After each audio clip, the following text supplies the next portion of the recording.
Bonsoir à tous et à toutes, ravi de vous retrouver. C'est vendredi, c'est le dernier accès direct de la semaine, 30 minutes d'actualité, d'information en direct sur 8 Mont Blanc. Vous en avez désormais l'habitude. Rendez-vous sur nos réseaux sociaux avec le hashtag accès direct pour tous vos commentaires et vos réactions. Bonsoir Fanette. Bonsoir. Dernier jour de la semaine, on va y arriver. Il n'y a pas de sommaire Il n'y a pas de sommaire, j'ai oublié le sommaire. Bien joué, merci. Bien joué. Ce soir, nous parlerons du festival Montagne en Seine, donc avec Cyril Salomon, son organisateur, Didier Lotte, président des Restos du Cœur 74, viendra s'asseoir sur notre canapé. Et comme chaque vendredi, vous avez rendez-vous avec la rubrique Dans mon calepin avec Camille Copin. On recommence. Rebonsoir Fanette. Bonsoir Sébastien. Alors, c'est vendredi. C'est vendredi. Alors ce soir, dans le JT, on va parler notamment de thermalisme avec un sujet d'Olivia Boisson. Voilà, oui, pardon, je suis en train de me perdre parce qu'on va évidemment revenir dans le JT sur la disparition d'Henri Cam, le créateur de la Grande Odyssée. On va en reparler dans la revue de presse, mais on y reviendra évidemment dans le JT. Et on va effectivement parler de thermalisme. Les journées européennes avaient lieu à Aix-les-Bains. La France regroupe 20% des sources thermales d'Europe, donc c'est assez conséquent et c'est une filière qui se porte plutôt bien. Et puis Genève qui accueille un musée du skate, consacré au skate. Voilà, c'est le seul, à notre connaissance en tout cas, c'est le seul musée consacré au skate au monde.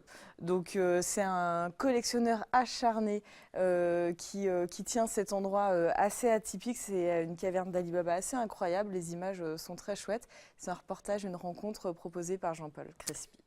La revue de presse à présent, tu l'as dit tout à l'heure, avec une nouvelle disparition qui touche le monde de la montagne. La semaine est compliquée. Hein. Voilà, la semaine est compliquée, effectivement. C'est un nouveau amoureux de la montagne qui s'en est allé. On l'a appris ce matin. Henri Cam, qui a créé il y a 14 ans la Grande Odyssée, est décédé jeudi matin d'une embolie pulmonaire. Alors évidemment, on l'ignorait. Hier soir, il y a eu un Skype avec un membre de l'organisation dans Accès Direct. Donc on ne le savait pas à ce moment-là. Et là, tu peux le voir sur Facebook, sur la page de la Grande Odyssée. Énormément de messages de soutien, de condoléances et d'hommages à Henri Cam. Et puis on a vu aussi, voilà, là c'est une publication de Laurence Girard qui est la directrice de l'Office de tourisme de Pradly-Saumon où se tient chaque année l'Odyssée des enfants.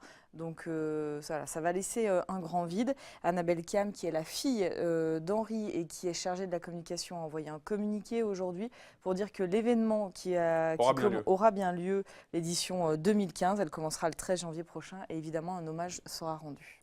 Et puis la semaine européenne de la réduction des déchets qui débute ce samedi. C'est voilà. le moment pour réduire ces déchets. Est-ce que tu sais combien chaque année on jette de déchets par an ? Non, mais j'imagine que c'est un gros chiffre. 29 kilos chaque personne. Donc c'est un des chiffres mis en avant sur le site de 20 minutes à travers une vidéo. D'autres chiffres, le coût du gaspillage alimentaire est estimé à 565 milliards d'euros par an dans le monde, donc c'est énorme. Un tiers des aliments produits dans le monde n'est jamais consommé et ça représente 1,3 milliard de tonnes par an. Voilà, donc quelques chiffres qui laissent à réfléchir en cette semaine particulière. Moi aussi, j'ai un chiffre assez saisissant, puisqu'il faut savoir qu'avec le changement d'horaire, les accidents concernant les piétons augmentent de 47%. On ne s'en rend pas forcément compte. Il faut aussi savoir que sur cette période, entre octobre et le mois de janvier, c'est la période la plus meurtrière pour les piétons, avec 43% de décès. Et pour faire suite à ça, la préfecture de Savoie a décidé de lancer une campagne nationale, enfin c'est plutôt une campagne nationale qui a été lancée, relayée par la préfecture de Savoie, une campagne qui s'appelle Bien vu ensemble, pour favoriser les vêtements clairs ou les vêtements assortis de bandes réfléchissantes, parce que la plupart des piétons, à cette période-là, quand il fait nuit beaucoup plus tôt, pensent être vus. Alors qu'en fait, ils ne sont pas du tout vus. Donc voilà, c'est un chiffre important. Donc il faut faire très très attention. On ne le redit pas assez. On pense aux cyclistes, mais aussi aux piétons. Il faut mettre des vêtements de couleur. Et puis une belle histoire. Oui, une très belle histoire du côté d'Évian-les-Bains. Ça aurait pu mal se terminer. Et finalement, un petit garçon lyonnais a été sauvé de la noyade, hacké par Francine Ramseyer, personnel navigant de la Compagnie Générale de Navigation. Alors qu'il venait d'accoster avec toute sa famille, le bambin est tombé dans l'eau du lac Léman à la tombée de la nuit, et l'employé suisse n'a pas hésité une seconde quand elle a vu l'enfant couler à pic, tout simplement. Et une petite relation avec ma première info, puisqu'elle a réussi à le repérer, car il avait un anorak de couleur. Donc voilà, c'est peut-être ce qui a pu le sauver. Finalement, tout se termine très très bien, puisque ni le petit enfant ni l'héroïne n'ont été blessés. Voilà. Très belle initiative. Merci Fanette. Merci. À tout à l'heure pour le JT. C'est parti pour l'invité du jour. Pour ce soir, je reçois Cyril Salomon. Asseyez-vous. Alors, Cyril Salomon, vous êtes le fondateur et l'organisateur du festival Montagne en Seine, c'est bien ça? C'est ça. Racontez-nous un petit peu la genèse de ce festival, d'où ça vient. En fait, c'est un festival qu'on a créé il y a 4 ans avec Manon Grimwood, qui est aussi ma conjointe. Et en fait, on a créé ce festival parce qu'on était citadins, on habite Paris. En fait, on était vraiment frustrés qu'il n'y ait rien sur la montagne en ville. Et en fait, moi j'ai un pied-à-terre dans le Beaufortain, pas loin d'ici. Et du coup, on y est tout le temps. Donc vraiment passionné de montagne. Et l'idée, c'était d'apporter cette passion dans les grandes villes de France. Et donc ça, c'était la première édition à Paris. Et après, on s'est dit tout de suite qu'il fallait également qu'on apporte ce rendez-vous dans d'autres villes. Donc on a fait une tournée et tout de suite, on s'est dit Annecy, dès la Forcément. deuxième édition, on y était. Et avant ensuite d'aller maintenant à Chambéry, à Bellegarde, Oyonnax, à Lyon, un peu partout dans la région. Et c'est vrai qu'il y a vraiment un répondant incroyable ici. Du coup, ça donne un public qui est vraiment alerte, qui est vraiment connaisseur. C'est vraiment agréable pour nous de venir dans ce camp-là. À Paris, il y a une demande. La Voilà. première a eu lieu au Grand Rex, c'est bien ça? Au Palais des Congrès, Palais des Congrès. ouais, donc 3800 personnes. Et Il y a une vraie demande du côté de Paris. Au global, il va y avoir plus de 6000 personnes qui vont assister à Montagne en Seine à Paris. Donc, ouais, ça fait quand même 6000 passionnés. Ouais. Des festivals de films en montagne, il en existe beaucoup. C'est quoi le petit plus de Montagne en Seine? Montagne en Seine, nous, l'idée, c'est vraiment de sélectionner des films qui racontent vraiment une histoire, qui vont s'attacher un peu à la personnalité des protagonistes. Et du coup, on monte que 5 films. On n'est pas un festival qui dure toute une semaine, on monte juste une soirée. Et du coup, on essaie de sélectionner ce qui se fait le mieux dans le cinéma mondial, en termes de cinéma de montagne. Et du coup, on aime bien quand il y a des films avec de l'humour, et on aime bien quand ça touche à la personnalité des alpinistes. Alors, pour arriver à une sélection finale de 5 films, vous en avez vu combien? On en voit de plus en plus, on nous en envoie de plus en plus, environ 30, 40, 50 par édition pour arriver à 5 à la fin. Justement, comment est-ce que vous effectuez votre sélection? Alors, on essaye de prendre des films qui sont complémentaires, c'est-à-dire on essaye d'avoir plusieurs sports. Donc là, on a de l'alpinisme, du ski, et au sein du ski, on va avoir du ski freestyle, du ski freeride, de la pente raide, du snowboard.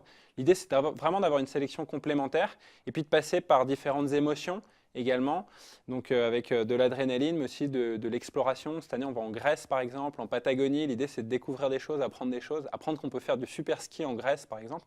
Justement, ça, j'ai vu dans la sélection sur votre site internet, freeride et Grèce, c'est pas forcément deux choses qu'on On n'y a pense pas. l'habitude d'associer. Exactement. Et en fait, ils vont au Mont Parnasse, ils vont au Mont Olympe. Et en fait, ils ont eu des conditions exceptionnelles l'année dernière, finalement probablement meilleures que ce qu'on a eu en France pendant la saison. Et donc, il y a vraiment, je pense, des beaux voyages à faire à ce niveau-là en Grèce. Ouais. Comment on peut expliquer que les festivals de films de montagne, comme ça, existent autant, qu'il y en ait autant? Pourquoi ça marche autant, selon vous?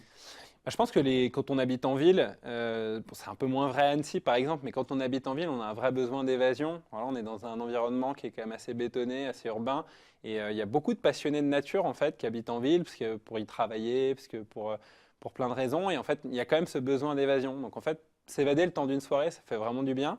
Et puis aussi, c'est des histoires qui sont vraiment inspirantes. On voit mine de rien ce qui se fait de mieux dans le monde. Dans ces disciplines, ça donne envie ensuite soi-même de partir à l'aventure. Et je pense que les gens ont ce besoin. Il y a beaucoup de gens qui nous disent que derrière, par exemple, ils ont changé de projet professionnel suite au festival, qu'ils ont pris une année sabbatique pour faire le tour du monde. Voilà, l'idée, c'est aussi un peu de susciter des vocations. Je pense que les gens ont besoin de sortir un peu de leur quotidien et de rêver un peu. Puis on se rend compte que de plus en plus de riders sont équipés de petites caméras. Ça aussi, c'est une volonté de leur part de montrer au public, enfin, aux autres personnes ce qu'ils font. C'est sûr qu'avant, quand il y a 30 ans, il y avait besoin d'avoir tout un matos de télé pour aller filmer, Pas la même chose. très lourd, etc. C'était pas la même chose et du coup, c'était un peu plus compliqué. Aujourd'hui, évidemment, il y a plein de gens qui sont équipés. Maintenant, ça reste quand même pas si facile que ça de raconter une histoire, justement. Et du coup, il y a quand même encore vraiment une vraie sélection. Voilà, les films qu'on essaie de montrer, c'est pas forcément le clip de vacances. Il y a quand même une vraie réalisation derrière. Mais c'est sûr que la miniaturisation des caméras, les drones, etc., ça apporte un plus. Il y a des vidéos qui sont de plus en plus immersives. C'est vachement sympa, mais ce qui compte à la fin, ça reste quand même l'aventure vécue et la façon de raconter une histoire. Et ça, c'est des choses qui restent difficiles à maîtriser. Alors, 5 films en compétition, c'est une compétition ou pas? Il y a un prix du public à la fin. C'est une compétition amicale, on va dire. Ce n'est pas vraiment une compétition. L'idée, c'est plus de voir un petit peu tout un panel de films pendant une soirée. Donc 5 films et 2 films cette année spéciaux en hommage à 2 légendes de l'alpinisme, Marco Siffredi et Ueli Steck. Tout à fait, ouais. C'est vrai que Ueli Steck, il est disparu il y a quelques mois seulement. En avril. Ouais, en avril 2017 au NUPC. Et c'est vrai que Ueli, on avait eu son film On ne marche qu'une fois sur la Lune en 2015. Donc vraiment, ça nous tenait à cœur. Alors, on ne pouvait pas passer à côté. L'idée, c'était pas de faire un gros film autour, c'est trop tôt, mais l'idée, c'était de faire un petit hommage, en tout cas, voilà, de montrer que de communiquer un petit peu au public la passion qu'avait Yuli pour la montagne. Voilà, c'était vraiment important pour nous. Puis Marco Siffredi, moi, c'est vraiment un film culte pour moi. L'idée, on a lancé Montagne en scène classique il y a 15 ans pour montrer un peu des pépites du passé. Donc on a commencé en avril dernier avec Patrick Edlinger, avec La vie au bout des doigts. Et cette année, vraiment, ça me tenait à cœur de montrer ce film Marco Siffredi, qui a pour moi été un des films que j'ai le plus regardé. J'ai regardé des centaines de fois. C'est un film qui a inspiré énormément de gens. Tous les skieurs de Pentraide aujourd'hui le disent, qu'ils ont été influencés par ce film et par Marco Siffredi avant tout. Et du coup, c'était important. Voilà, ça fait 15 ans qu'il a disparu, Marco Siffredi. Et du coup, c'était important de montrer un peu ces pépites du passé. Alors, pour le coup, la qualité de l'image, elle n'était pas ce qui est maintenant. Mais c'est ça qui est aussi authentique. Ouais, exactement. Mais surtout, on se rend compte que finalement, c'est pas ça ce qui est important. C'est le fait que Marco était une personnalité hyper attachante. Et l'histoire qui est racontée. Exactement. Et ça n'a pas vieilli d'un pouce. Et ça, c'est vraiment inspirant. Et voilà, il y a beaucoup de gens qui me disent que c'est vraiment un beau film et ça fait plaisir de l'avoir dans la sélection. Alors, une des autres particularités de ce festival, c'est son côté itinérant, puisque les films sont projetés dans 40 villes et 5 pays, c'est bien ça? Oui, tout à fait. Donc du coup, toute une tournée pendant un mois. Alors dans le coin, c'est déjà pas mal complet. À Annecy, c'est complet. À Chambéry, c'est complet. Il reste un peu de place à Lyon, parce qu'à Lyon, il y a une capacité de 5000 personnes. On fait 2 soirées, donc il reste un petit peu de place à Lyon, pas trop loin d'ici. Mais c'est vrai qu'il faut penser à réserver tôt, parce qu'on ne peut pas rajouter des dates à l'infini. Et du coup, c'est vrai que ça se remplit vite. Ouais. À l'étranger, on a la Suisse, la Belgique. Ouais, Suisse, Luxembourg. Belgique, Luxembourg et Royaume-Uni.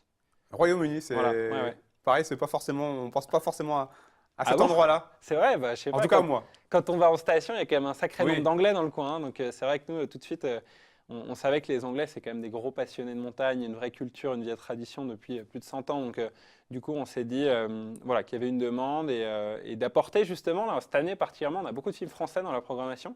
Et c'est des films qui, du coup, ne sont pas forcément beaucoup diffusés au Royaume-Uni.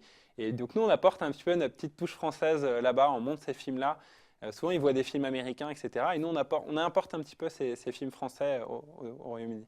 Alors, si on veut encore quelques places, comment est-ce qu'on rendez-vous sur le site internet? Rendez-vous à Lyon, Pour sur le site internet. Voilà, il faut aller à Lyon maintenant. Faut aller Là, vite. dans le quartier, il faut aller à Lyon.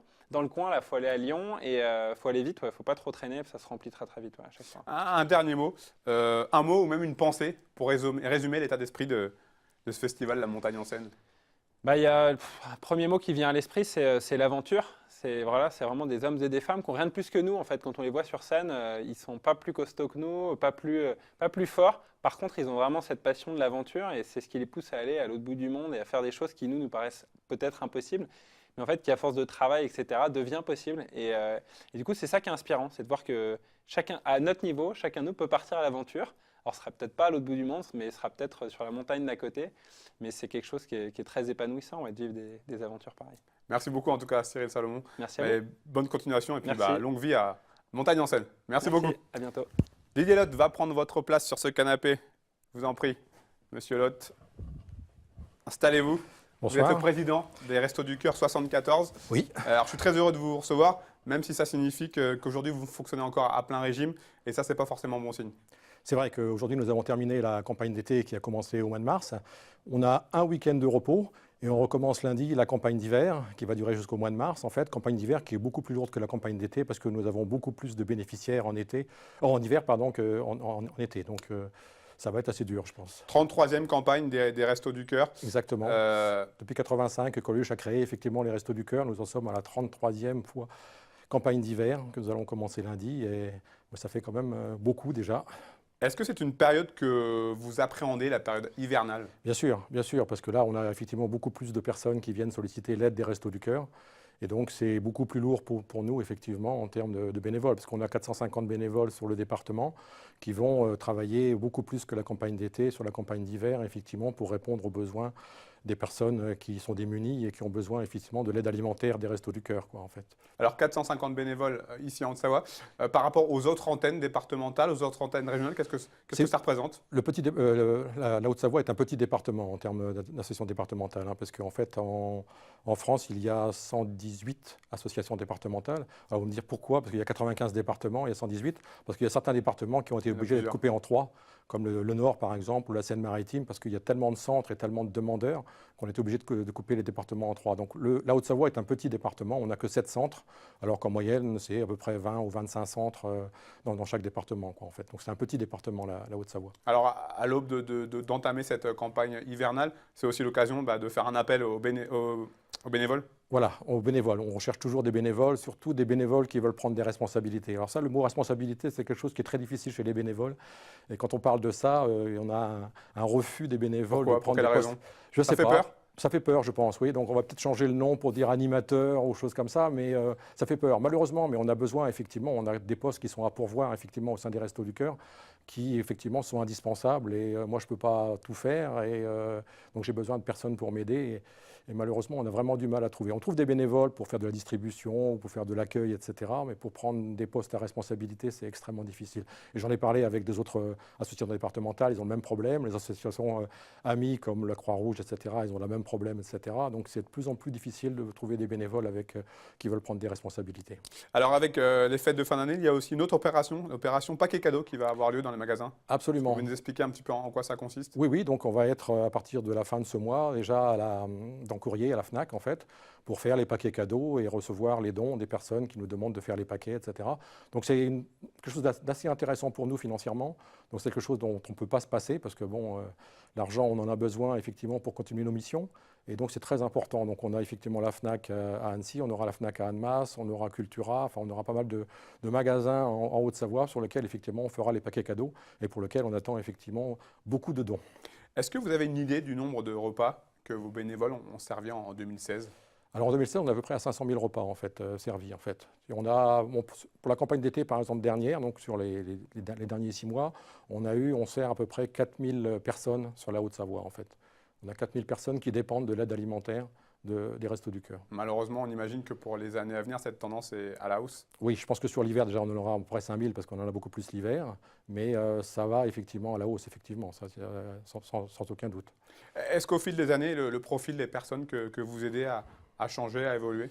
Oui, bon, vous savez qu'on a beaucoup de migrants sur Annecy et on a effectivement beaucoup de migrants maintenant qui viennent effectivement au Resto du Cœur pour avoir une aide alimentaire. Et effectivement, ça a changé effectivement de population. Alors, la difficulté qu'on a avec les migrants, c'est la langue, en fait. Donc, c'est des personnes qu'on voudrait aider plus, parce que vous savez que les Restos du Cœur ne font pas uniquement que de l'aide alimentaire, ils font aussi de l'aide à la personne. Ah bon, bah, si vous alliez y venir, on fait aussi de l'aide à la personne, c'est-à-dire on donne des cours de français, on a un dentiste qui vient, etc. Et on voudrait les aider plus, ces personnes, mais la langue fait qu'on est bloqué et on peut pas faire ça, quoi, en fait, et c'est dommage. Il y a quelque temps, la générosité des Français avait été un petit peu montrée du doigt. Où est-ce qu'on en est ici en Haute-Savoie? Est-ce que les Haute-Savoyards sont généreux avec les Restos du Cœur? Ils ne sont jamais assez, on pourrait dire. C'est pour ça que je lance un appel aux dons aujourd'hui, parce qu'on est proche de la fin de l'année. Vous savez que depuis la loi Coluche de 1988, les Restos du Cœur peuvent faire des reçus fiscaux, c'est-à-dire que les personnes qui donnent de l'argent aux Restos du Cœur peuvent déduire de leurs impôts 75% du don. Donc c'est important, dire si on donne 100 €, ça nous coûte en fait que 25 €, donc c'est très important. Et pour nous, c'est une manne intéressante, parce que nos fonds, en fait, c'est facile à savoir, c'est les subventions qu'on a des mairies ou de l'État, c'est les dons effectivement des particuliers, et ce sont les manifestations comme les paquets cadeaux ou autre chose, quoi, en fait. C'est ça, c'est nos revenus qui nous servent à couvrir nos dépenses de fonctionnement, qui sont la location des bâtiments qu'on utilise, nos camions, etc., quoi, en fait. Donc on doit effectivement, au niveau de l'association départementale, être autonome, c'est-à-dire financièrement, on doit trouver les moyens de couvrir nos dépenses. Donc ça, c'est extrêmement difficile et c'est de plus en plus difficile. Je passe beaucoup de temps aujourd'hui à aller frapper aux portes pour effectivement avoir des subventions ou des aides, en fait. Alors, vous l'avez évoqué un petit peu tout à l'heure, les Restos du Cœur, ce n'est pas que l'aide alimentaire. Il y a plein d'autres activités à côté, notamment une activité de dentiste. Fanette de Buisson avait fait un reportage avec un dentiste il y a environ 2 ans. Ça aussi, on n'y pense pas forcément, ça, mais c'est très important. C'est extraordinaire parce que bon, pour les personnes que nous accueillons, ce qui est important, c'est retrouver un peu de dignité. Alors, on a effectivement les vestiaires qui leur permettent c'est gratuit, ils viennent chercher des vêtements gratuitement.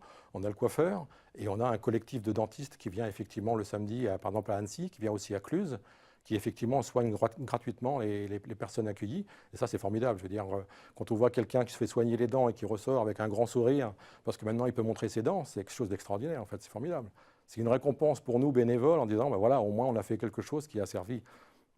Alors, si les personnes sont intéressées pour donner au Resto du Cœur, comment faut-il procéder? On rappelle, vous avez 7 dépôts sur la Haute-Savoie. Voilà, exactement. Donc, on a un siège qui se trouve à Pringy, en fait, c'est 324 route des Vernes. Alors, si les gens veulent donner de l'argent... On a l'adresse qui s'affiche en bas de l'écran. Voilà, d'accord. Donc, si les gens veulent donner de l'argent au Resto du Cœur, qu'ils envoient un chèque à cette adresse-là et on leur enverra un reçu fiscal qui leur permettra de déduire de leurs impôts l'année prochaine ce montant, quoi, en fait. Enfin, ou 75% du montant, quoi, en fait. Les autres dépôts, ils sont situés où? Est-ce qu'on peut donner Alors, la les liste? dépôts, il y en a à Faverges, il y a Rumilly, il y a Annecy, bien sûr, il y a Thonon, Annemasse, Cluses et Thiers. Alors, à Thiers, c'est un resto bébé. Donc, c'est un resto qui est uniquement dédié pour les bébés, où il y a à peu près 120 bébés, en fait, qui sont accueillis dans l'année. Et le reste, c'est pour les adultes et les bébés, quoi, en fait. D'accord. Merci beaucoup, Didier Lotte. Merci t'en prie. et surtout, bon courage pour cette nouvelle campagne. Merci. Et les gens ont vraiment besoin de vous. Et puis, on renouvelle cet appel. Il ne faut pas hésiter à donner au Resto du Cœur. Voilà. Merci beaucoup. Merci beaucoup. Merci. Allez, on est vendredi. C'est place à la rubrique Dans mon calepin avec Camille Copin. Bonsoir Camille. Bonsoir. La forme La ce forme, vendredi? Comme un vendredi. Alors, Camille, plein de choses à voir ce vendredi. On débute avec du cinéma à Chambéry. Exactement, c'est la quinzaine du cinéma italien, donc à Chambéry en Savoie. Ça a commencé le 15 novembre et ça continue jusqu'au 28. Donc c'est la 6e édition. Donc vous y trouverez des comédies, des drames, des documentaires. C'est organisé par la ville de Chambéry, le cinéma L'Astrée et au Forum des cinémas des Hauts-de-Chambéry. Il y a 18 films en voix originale sous-titrés qui sont diffusés donc, dans les cinémas. Et pour information, il y aura un film qui sera projeté gratuitement à la Cité des Arts. Également, il y a une exposition sur Rome et des conférences autour de la cuisine italienne, si ça t'intéresse, Seb. J'aime bien le italien en plus. Voilà, et toutes les infos sont à retrouver sur cinémaitalienchambéry.net. On reste à Chambéry avec une randonnée à vélo solidaire. Exactement, c'est la Vélorussion pour Migrants Selle. Donc c'est à l'occasion du festival Migrants Seine qui se déroule déjà, je crois, maintenant. On en recevra d'ailleurs les organisateurs sur ce plateau mardi prochain. On vous donne rendez-vous à 14h30 à la place du Palais de Justice à Chambéry pour faire un petit tour à vélo donc pour les migrants. Voilà, c'est une Vélorussion qui est organisée par Roue Libre Savoie avec et pour les migrants d'ici et d'ailleurs. Et leur credo, c'est pédaler pour la vie et un monde plus juste. Une très très belle initiative. Un salon de créateurs ensuite au programme du côté d'Annecy-le-Vieux. Exactement, ça a commencé aujourd'hui. Ça aura lieu donc pendant ces 3 jours, donc tout le week-end encore pour en profiter. C'est sur 1300 m² d'exposition. Il y aura je crois 120 exposants, environ 6000 visiteurs par an, ce qui est quand même assez conséquent. C'est à l'espace rencontre donc d'Annecy-le-Vieux. Le tarif est à 4,50 € si vous achetez directement sur le site idedar.com ou 6 € sur place. Voilà, moi je pense que c'est une bonne idée pour commencer à faire ses cadeaux de Noël grâce à des créateurs français On peut trouver quoi, et des locaux. bijoux notamment? Il y aura de tout. D'ailleurs, je peux vous donner quelques créateurs. Il y aura Alpine Concept Store, Minimise pour les enfants, Skull Paper, les bouillottes de Charlotte, si jamais vous avez froid, ou encore Mine, dont on a dressé d'ailleurs le portrait. Fenêtre de Buisson, on en fait un reportage qui passera prochainement sur notre antenne. Si vous avez envie de vous faire peur, rendez-vous à Saint-Jean-de-Tholome, c'est à côté de Bonneville. Oui, c'est en Haute-Savoie, exactement. Donc samedi 18 novembre à 20h30. Donc c'est à la bibliothèque du chef-lieu de Saint-Jean-de-Tholome. L'entrée est gratuite et libre. Ça ouvre à 20h30 et les portes sont fermées à 20h45. Donc il faut vraiment être à l'heure. Donc c'est les conteurs du Maule qui liront des contes sombres dans le noir. Moi, je pense que ça peut être intéressant pour les petits comme pour les grands. En tout cas, moi, je sais que déjà en plein jour, des histoires sombres, je ne suis pas très très à l'aise. Donc dans le noir, je n'ose même pas imaginer, quoi. Ouais, ça peut être marrant. Ça peut être sympa. On l'a vu tout à l'heure, le festival Montagne en Seine avec donc 2 dates à Annecy avec l'organisateur Cyril Salomon. Exactement, donc du coup je ne m'étale pas trop sur le sujet, mais effectivement ça a lieu donc dimanche 19 et lundi 20 novembre à Bonlieu Scène Nationale dans la grande salle. La séance du 19 sera de 19h à 22h30 et la séance du lundi 20 sera de 19h30 à 23h. Les portes ouvrent 1 heure avant, donc voilà, n'hésitez pas à aller y faire un petit tour. Un petit peu de Japon à Genève. À Genève, à Palexpo. J'avais parlé du Salon de la Montagne la semaine dernière, donc justement à Palexpo, pardon. Là, ce week-end, c'est le Japan Cosplay, donc c'est dans le cadre des Automnales. Ça réunit la culture traditionnelle et la culture pop japonaise en un seul et même lieu. Donc c'est un peu le rendez-vous incontournable pour tous ceux qui aiment le cosplay. Donc là, comme vous le voyez, c'est des gens qui se déguisent et c'est souvent très très bien fait. C'est même C'est ça, assez le cosplay ? impressionnant. Je ne Exactement. connaissais pas. Voilà, si tu aimes les mangas, en fait, le but c'est de se déguiser un peu en en personnage de manga et honnêtement c'est assez impressionnant. Donc voilà, n'hésitez pas à y faire un petit tour, donc samedi et dimanche, et c'est gratuit à partir de 19 h. Voilà, vu que ça ferme à 21 h, ça peut être C'est l'occasion. intéressant comme. Voilà, et sinon c'est 14 francs suisses l'entrée. Et enfin, on termine avec la semaine européenne de réduction des déchets. On en a parlé tout à l'heure en début d'émission avec Fanette. Il y a beaucoup d'animations qui sont prévues sur la Oui, Haute-Savoie. là j'en ai notamment. noté 2 du coup à la communauté de communes des Pays Rochois et au Grand Annecy. Donc pour commencer par le Pays Rochois, donc j'ai quelques infos également, Fanette en avait parlé. Chaque année, un tiers des déchets collectés dans les poubelles du Pays Rochois pourraient être compostés, tandis qu'un tiers devrait être déposé en déchetterie. Donc ça veut dire quand même que sur les 2 tiers de ce qu'on a jeté, c'est des choses qui auraient pu être récupérées ou compostées. Ça veut aussi dire que c'est pas vraiment rentré dans les mœurs pour l'instant. Voilà, pour l'instant c'est encore assez impressionnant comme chiffre. Donc du 16 au 24 novembre, vous pouvez amener vos petits appareils électriques et électroniques qui ne fonctionnent plus dans l'un des 14 points de collecte mis à disposition. Donc il y en a un petit peu plus du coup pour la semaine européenne de réduction des déchets qu'en temps normal. Sur tout le territoire, il y aura des animations et des ateliers qui vous seront proposés en partenariat avec plusieurs choses, dont plusieurs collectifs, dont nature et environnement. Et tous les renseignements sont sur ccpayrochois.fr. Et en ce qui concerne le Grand Annecy, il nous invite à partir à la découverte des acteurs du territoire. Il y aura également, voilà, on en parlait pour les cadeaux de Noël, des techniques d'emballage de cadeaux zéro déchet, fabrication de ses propres cosmétiques et produits ménagers. D'ailleurs, je crois que toi, tu t'es lancé aussi un peu dans l'aventure, Seb. Il y aura également des ateliers couture chez Woodstock Création, une bourse aux couches lavables avec la créatrice Babylou. Bref, il y aura pas mal de choses. Et petite anecdote intéressante, le collectif Zéro Déchet il proposera de faire un diagnostic du contenu de nos poubelles publiques. Donc en gros, voilà, on va ouvrir des poubelles publiques instantanément pour voir un petit peu ce qui s'y cache et comment les gens c'est ce consomment. genre d'action coup de poing qui marche. Je Et moi, pense que ça j'ajouterais fonctionne. toujours dans cette thématique, Oui. tous les derniers samedis du mois, il y a un Repair Oui. Café du côté de l'IUT d'Annecy-le-Vieux. Donc D'accord. si vous avez des appareils ménagers qui ne fonctionnent pas, un petit tour au génial. Repair Café, ça peut éventuellement marcher. Voilà. Merci beaucoup Camille. Merci. À la semaine prochaine. On va accueillir Fanette pour les titres du JT. Le dernier JT de la semaine. Donc Fanette, on va parler de thermalisme, on va prendre un petit peu de soin de nous. Voilà, c'est une filière qui se porte très très bien en Pays de Savoie et plus globalement en France. Les journées européennes étaient organisées à Aix-les-Bains pendant 3 jours. Donc l'occasion de prendre un petit peu la température sans mauvais jeu de mots. Et puis pour les amoureux de skate, direction Genève avec un musée, apparemment un musée unique au monde. Voilà, c'est un musée assez incroyable. Donc voilà les images de Jean-Paul Crespi. C'est le seul musée dédié au skateboard au monde. C'est un collectionneur acharné qui tient ça. Et c'est un portrait très sympa. Merci beaucoup, Et puis on mesdemoiselles. reviendra évidemment sur le d'Henri décès d'Henri Cam, le créateur de la Grande Odyssée. Merci beaucoup, mesdemoiselles. Merci à vous pour votre fidélité. C'est fini pour cette semaine, c'est fini pour moi en tout cas. À partir de lundi, vous retrouverez Pauline Courceau à cette même place. Merci à toute l'équipe. Passez un très très bon week-end sur 8 Mont Blanc.